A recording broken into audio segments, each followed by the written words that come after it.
Festival Didadi o hukumu o kɔnɔna la maa caman de nalen don yaasa ni baaraw olu kolonbo karili cɛ n'o bɛ kɛ bi marisi kalo tile 9 an nalen don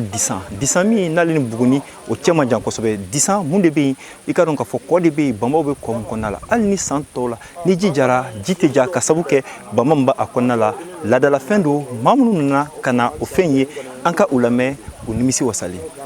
Ɲɛna ma fɔlɔ sabula a bɛ permettre me bɔ an ka culture fɛn bɔ kalama surtout plus précisément Buguni culture parce que ni siɲɛ fɔlɔ ye ka na Buguni bon kuma caman b'a ye télé ni fɛngɛw na bama ni fɛngɛw bɛ yen mais k'a ye ba bɛɛ jara fo ka n'a to ni ba fankelen ye surtout bamaw bɛ yɔrɔ min vraiment kabako ko don bon n ye a yɔrɔ fɛnɛ visiter k'a diyara n ye kosɛbɛ. K'u ka na u ka to ka na yɔrɔ visiter o la u b'a dɔn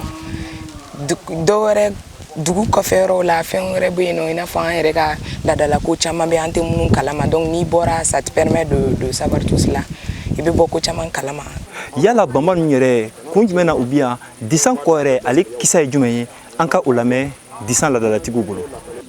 Ntɛnɛn sɔgɔma kɔ in bɛ sɔn n'i ma ntɛnɛn alamisa kɔ nin sɔn don kɔni o mɔgɔ o fila ye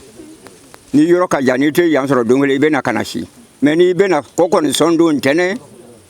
alamisa kɔ nin tana o ye numu ye numu tɛ don kɔ nin jira numu tɛ kɔ nin mɔ cɔkelen bɛ yen jeli wa jeli tɛ don kɔ nin jira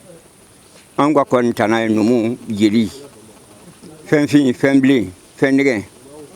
an ka kɔ tana ye o ye. Festival Didadi yɛrɛ i ka dɔn k'a fɔ n'ale baaraw bɛ kolonbo kari marisi kalo tile 9 n'o ye bi ye ale baaraw bɛ taa kuncɛ marisi kalo o tile 12 o na kɛ sababu ye mun ye Buguni mara kɔnɔna ye a laadalako maaw u ka se k'o dɔn diɲɛmaaw ka se k'o lakodɔn yaasa Buguni ale bɛ se ka kɛ yɔrɔ ye maaw b'u senfa ka na se yɔrɔ min na ka yɔrɔ min k'ale kisa dɔn. Mohamed Daɲoko VOA Banbara tɔgɔ la ka bɔ disan n'o bɛ Buguni mara la.